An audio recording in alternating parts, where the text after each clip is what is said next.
Dr. Chris Yates. Thank you. Thanks, Renato. So there's a select few here. Hopefully there's more listening from outside.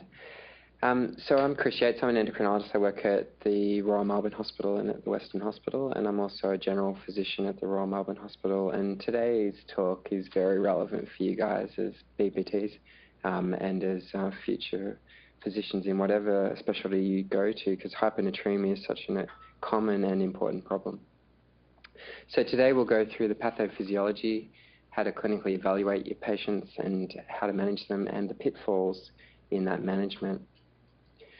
So it's easy to think about hyponatremia as a problem with salt, but actually it's a lot more to do with water, either too much water intake or more commonly a failure to excrete water normally. And it's defined biochemically as mild being 130 to 135 millimoles per litre, moderate 125 to 129 millimoles per litre, or severe less than 125 millimoles per litre. But as you guys know, there's also the clinical evaluation of the patient and whether they've got symptoms in helping you decide whether this is actually severe hyponatremia. Just a bit of physiology. So antidiuretic hormone obviously is made by the posterior pituitary in response to a raised osmolality, and that results in aquaporin insertion into the distal convoluted tubule and water reabsorption, and that results in the production of concentrated urine, and the serum sodium will then fall. So as osmotic, so basically this graph depicts the plasma osmolality rising, and as it's rising, the plasma ADH is being secreted, and you can see that patients will, or people will start to feel thirsty once their osmolality is greater than 285. So plasma osmolality should normally be between 275 and 290 milliosmoles per kilogram. And this can either be measured directly or it can be calculated with equations. And this equation is a typical equation that you can use, and it's on MD Calc and other sources. So it's 2 times the serum sodium plus the glucose in millimoles per litre plus the urea in millimoles per litre. Now, you might often find that there's a difference between that calculated osmolality and the measured osmolality, and if it's less than 10, that's fine.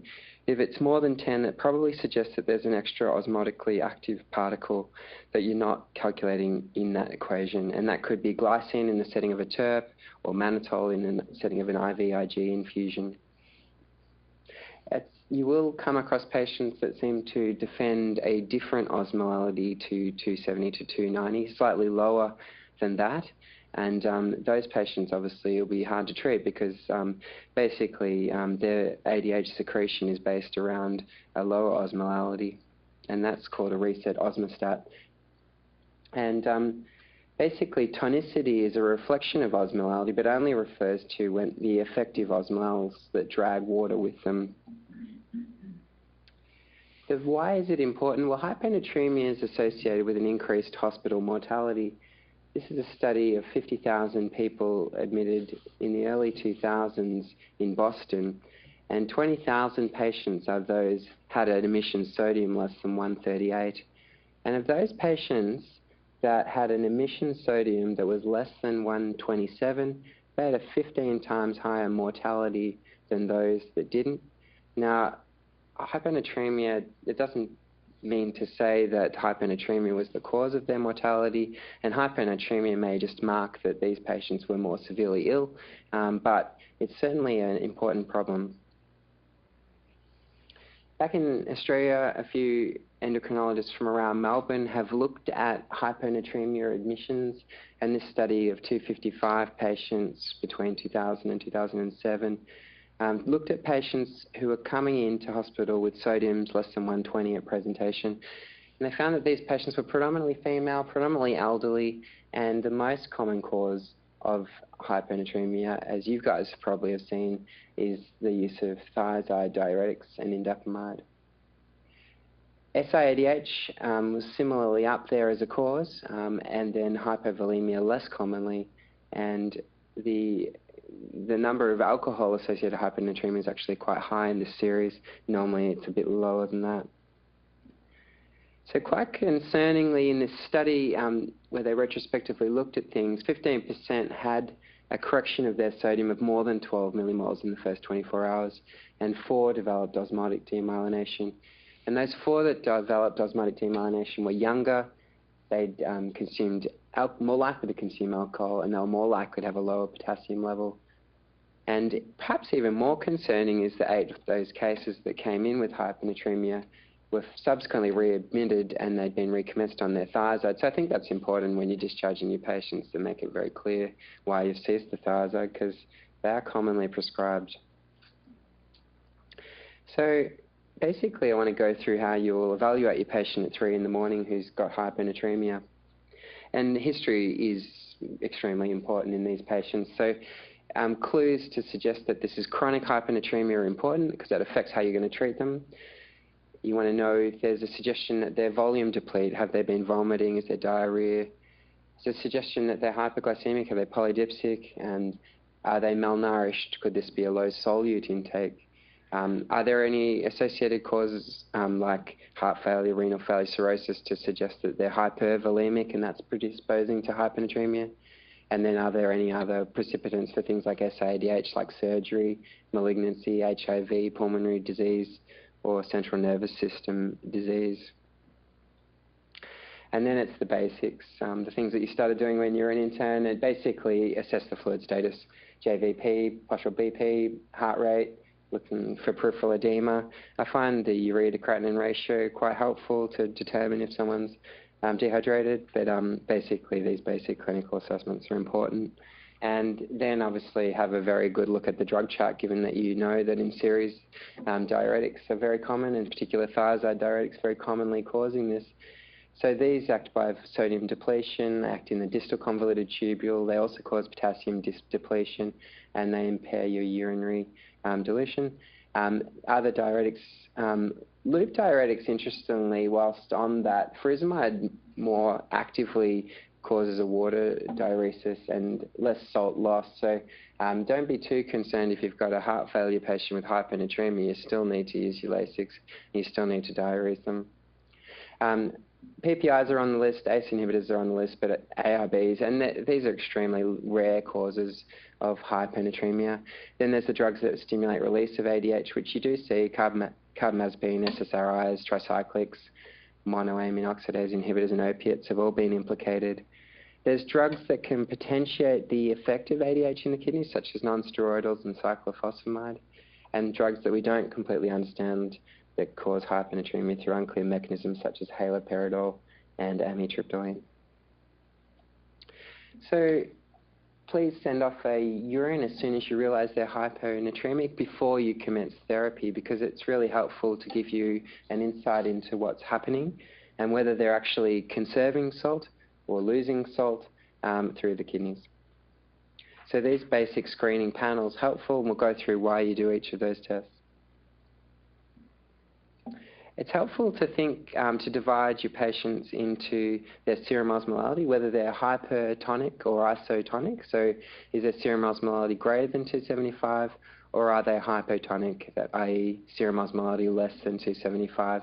And this helps you to work out what the cause will be. So basically, hyperglycemia causes a dilutional hyponatremia. So basically,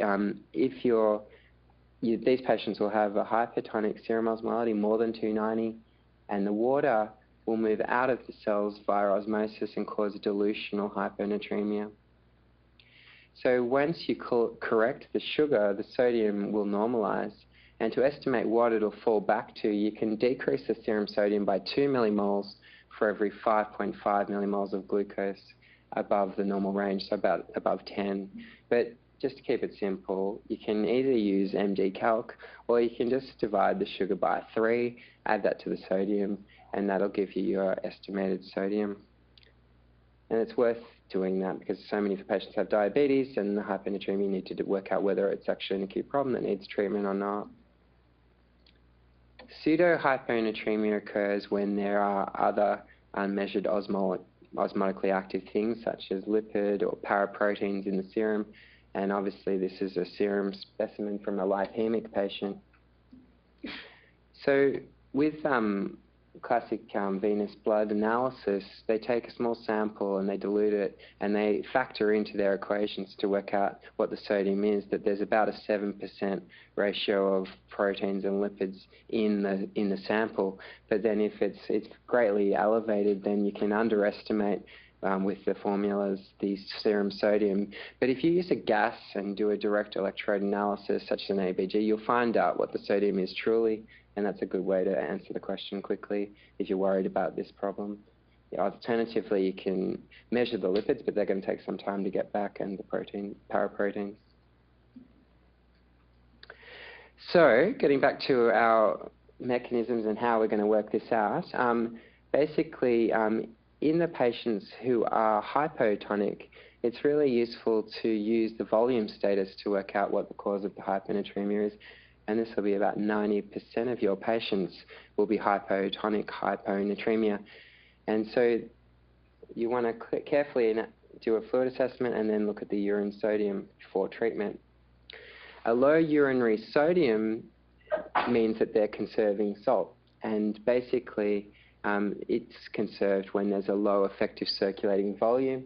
And what that means is that the body is trying to increase sodium to preserve the intravascular volume. And it'll happen in true volume loss states such as diarrhea, sweating, vomiting, fistulas, burns, small bowel obstructions, where there's insensible losses. But it also happens, as you know, in your patients with CCF, cirrhosis, and nephrotic syndrome. A high urinary sodium, on the other hand, usually means that there's inappropriate ADH being secreted, or else there's other things acting, such as diuretics, or there's renal salt wasting or cerebral salt wasting due to kidney problems or brain problems, or else these patients are hypercortisolemic, and we'll go through how that mechanism works. Also, you can see a high urinary sodium if you haven't sent off that urinary specimen before starting treatment, so they're on IV saline. You can sometimes see this. So if you're firstly looking at your patients with hypovolemic hyponatremia, then you've got those with the low urinary sodium, which are your GI losses, your insensible losses, third spacing, and those with the greater urinary sodium, such as diuretics, salt-losing nephropathies, cerebral salt wasting, and Addison's sort of states. And basically, with these patients, they're losing sodium more than water, and you're going to treat with normal saline because they're hypovolemic. And for every litre of normal saline that you give them, they're probably going to rise about 1 millimole in their sodium. And by giving them back their volume, their ADH will suppress. So the ADH has got a very short half-life, and by giving back volume, dropping ADH, you can allow the sodium to normalize.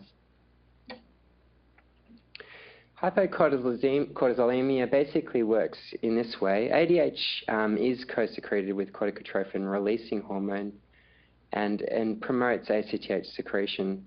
But and cortisol being at a normal level will inhibit ADH secretion. But when you've got a patient who's got cortisol insufficiency, basically you can get inappropriate ADH secretion.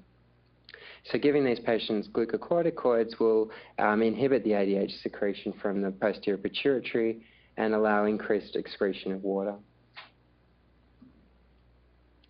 If we now come to those that have hypervolemic hyponatremia, you can again characterize these by their urinary sodium output, and those with a urinary sodium of less than 20 are basically unlikely to have heart failure, cirrhosis, or nephrotic syndrome. So these patients, as I mentioned, have a deplete intravascular volume despite being volume overloaded, and they're preserving their urinary sodium accordingly. Alternatively, you can have these patients with high urinary sodiums, and they're either on diuretics early in the phase of treatment of heart failure or renal failure or cirrhosis, or they actually have renal failure with nephrogenic SIADH. And these patients are gaining water more than sodium, and you've got to treat the underlying cause.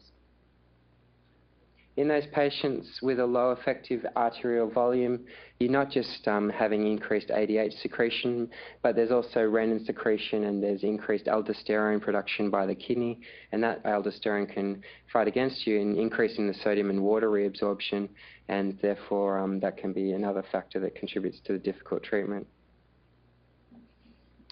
If we come to euvolemic hyponatremia, this is many of your patients, and basically, again, we look at the urinary sodium before treatment to work out what's going on.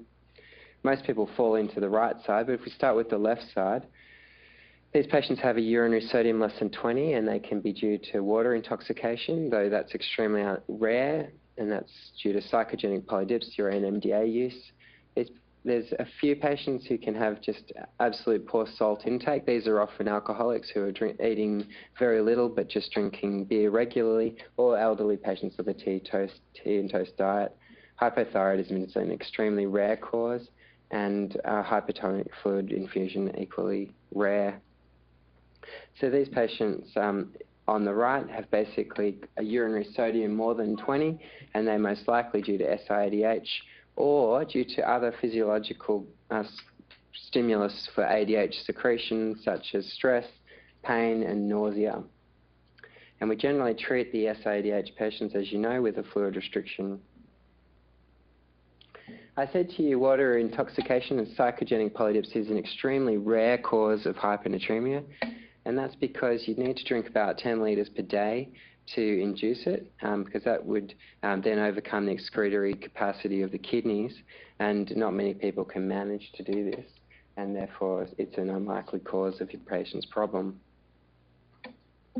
With hypothyroidism, your serum sodium concentration will decrease by about 0.14 millimoles for every 10 million international unit rise in the TSH, and it causes this by impaired free water clearance. We check it every time, but it's rarely the cause. So this unfortunate 22-year-old fitness trainer ran his first marathon and died at the end of it with a serum sodium of around 122. And he was drinking hypotonic fluids during the race, and then he dropped dead at the finishing line as he crossed the line. And this is an interesting problem that's been looked at a fair bit recently. And the intense exercise probably is a stimulus to increase ADH secretion. The patient's drinking a whole lot of fluid, and there's often delayed absorption of that fluid. And so then they finish the race, and then there's rapid absorption of all this hypotonic fluid, ADH secretion in excess, and then profound hyponatremia. So this is a really common finding at the end of Ironman triathlons and marathon races, and it's a significant problem.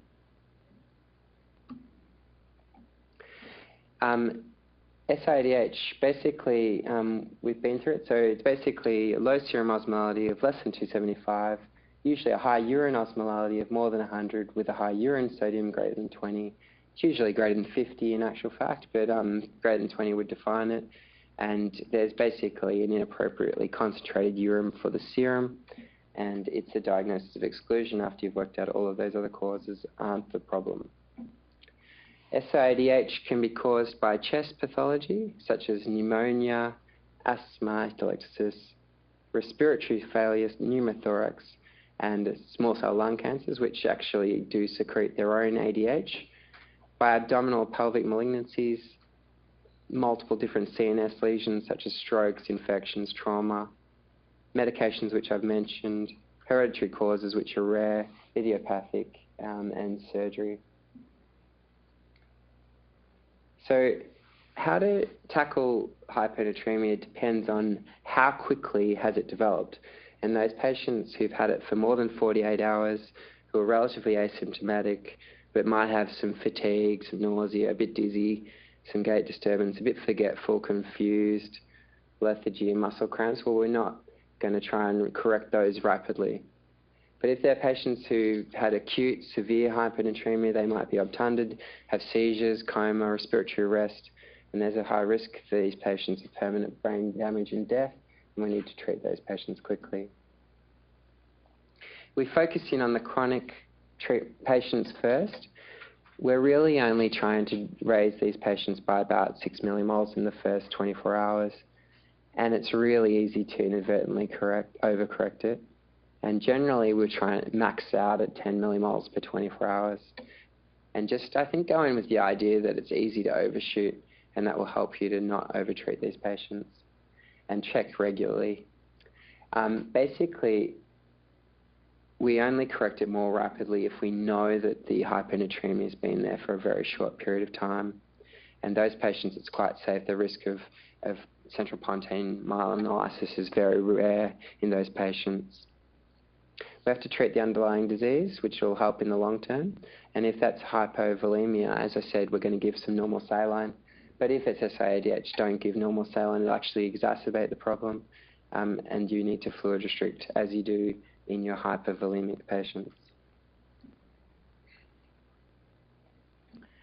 The fluid restriction, by the way, look, you can fluid restrict down as low as 500 mils, but if you're fluid restricting to 1,000 mils and it's not resulting in improvement in about 24, 48 hours, and they've got a low urine output and a concentrated urine, I think that's not going to win, and you're going to have to then start using hypertonic saline to try and correct it, and that needs monitoring. So if we move to those that have more severe symptomatic hyponatremia, these need HDU and monitoring, and you need to consider hypertonic saline. And these European guidelines basically, guide you through and say if there's confusion, headache, drowsiness, coma, seizures, and encephalopathy, to give 150 millimoles of 3% saline over 15 minutes, and then recheck things. And you can give more if needed. But the important thing I'd stress is that you need to recheck it and see where you've got to, because you're really only trying to increase that 150 mils will probably increase the sodium by about 2 to 3, and you're really only trying to get a 4 to 6 millimole increase over the first 3 hours to get them out of the danger zone, and then hopefully avoid cerebral edema. If we look at the reports of central pontine demyelination, this has a series of 54, and 85% of those had a sodium that was less than 115 when the patients came in, and 87% had a correction of more than 12 millimoles in the first 24 hours, and the history of alcoholism was certainly a risk factor again here. So I guess those are the patients you need to be really worried about, and as I said, basically you're not going to correct fast if there's a history of chronic hyponatremia. And if you have severe symptoms, you're going to still aim for only the 6 millimoles to get them out of danger, and then try and max out at 10 millimoles in a 24-hour period if you have to. The symptoms of central pontine demyelination are confusion, seizures, drowsiness, pseudobalbal palsies, and tetraparesis, but these often don't start until 2 days later, and they may not be evident on an MRI until a couple of weeks later, so often it's something that's difficult to diagnose. It's more and more done that we're re-lowering sodiums if we've overshot, and that can be re-lowered by giving dextrose infusions. The other options include giving some DDAVP, which obviously will cause the sodium to go back down again. And there's a few small observational studies. It'll never be studied in an RCT of re-lowering, but basically those things have been looked at, giving a mic of desmopressin if you've overshot, or giving some dextrose if you've overshot. I guess my advice to you would be, this is something you'd always do with the advice of a specialist colleague. It's starting to get pretty risky up and down with the sodiums, and big fluxes aren't good, so basically do it with monitoring, HDU, and senior support. Salt tablets, often you're asked about, but really there isn't a lot of evidence for them. For the really refractory chronic hyponatremic, sometimes you do end up having to give a bit of loop diuretic and a little bit of salt tablets after fluid restrictions have really failed. But often those patients will end up needing hypertonic saline if the fluid restriction has failed. These drugs have been available since 2005. That's the vasopressin receptor antagonists. The names of the two drugs are tolvaptan and conivaptan, and they block ADH receptors at V2 and V1A in the kidneys. And they've got some evidence for treatment of severe hypovolemic and euvolemic hyponatremia. but they do cause some thirst, hepatotoxicity, and can cause overcorrections in the sodium, and they're expensive. So they're not really available in Australia for regular use, and we don't use them regularly at any of the hospitals I work at. So Conivaptan is contraindicated if you're hypovolemic due to the risk of hypertension, and Tolvaptan is really only allowed to be used for 30 days, and it's not for patients with liver disease. So the studies of the Vaptans really took people with sort of, moderate hyponatremia and around 128 or so, and they do certainly result in a 4 or 5 millimole increase in the sodium quite quickly, and that lasts until they're stopped, but then after cessation, they do fall back down to where they would have been. So if you can only give them for 30 days, they do cause an increase, but then they do fall back down again. Most of the data lies in this sort of high 120s type of hyponatremia, which I think generally we're getting away with not treating with such expensive agents anyway. So basically, when you've got your patients with hyponatremia, take a thorough history, look for the medications that are causing the problem and stop them if it's at all possible. Assess their hydration status to decide if they're dry, and if they are, give them fluid. And if they're wet, fluid restrict. And if they're euvolemic, fluid restrict. And send that urine off early. With the urinary sodium, as you've seen, really helps you to sort of decide what the cause of the problem is. Thyroid function tests and cortisol are rare, but you might as well check for them, as hypercortisolemia and hypothyroidism can be implicated. Do some UNEs to check the renal function. Lipids and blood glucose will help you sort through pseudo-hyponatremia and induced dilutional hyponatremia. And this is, I'll leave you with this, which is basically a rundown of all of those European guidelines that I've just been through with you today. And if we just start at the top, you've got your patient with hyponatremia, and you're just doing your screening blood tests on the top right, which we've been through, and send off your urine. Then we're following down, are they symptomatic? And then if it's severe symptoms, we're following down to HGU monitoring, giving the 150 mils of 30%, and then reassessing what their sodiums have done after that, and considering whether or not more is needed. And basically, you don't want it to rise more than the 10 millimoles in the 24 hours. If they're not so symptomatic, you've got time up your sleeve, you're looking for the medications, you're considering the context, you're looking at their volume status, and then if we follow most patients will be euvolemic, and then you're basically going to confirm that it is hypotonic hyponatremia with a osmolality less than 275, a urine osmolality greater than 100, and then a urine sodium normally greater than 20, which is SIADH, fluid restricting those. The hypovolemic patients, you're going to find reduced skin turgor, dry mucosa, tachycardia, low blood pressures, and you're going to give them fluid, and you're going to, every litre of normal saline will raise their sodium about 1 millimole. And then basically you're going to see that those patients should be conserving urinary sodium with a urinary sodium less than 20. If the urinary sodium isn't less than 20 and you thought they were hypovolemic, maybe repeat your fluid assessment because you may not be right. And then the patients with hypovolemia, they should be pretty clear, cardiac failure, renal failure, liver failure type of patients, and they will be intravascularly deplete. Now, should have a urinary sodium again that's conserved, and basically that will help you work through that, and you treat those patients as per those conditions. So those guidelines are quite helpful, and you can remember those. And yeah, I think we'll leave it there and open it up for any questions. Okay, and we'll open up to any local audience questions first.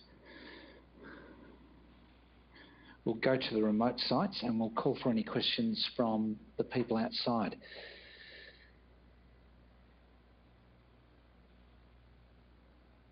Okay, we'll leave it at that. Please thank our speaker, Dr. Chris Yates.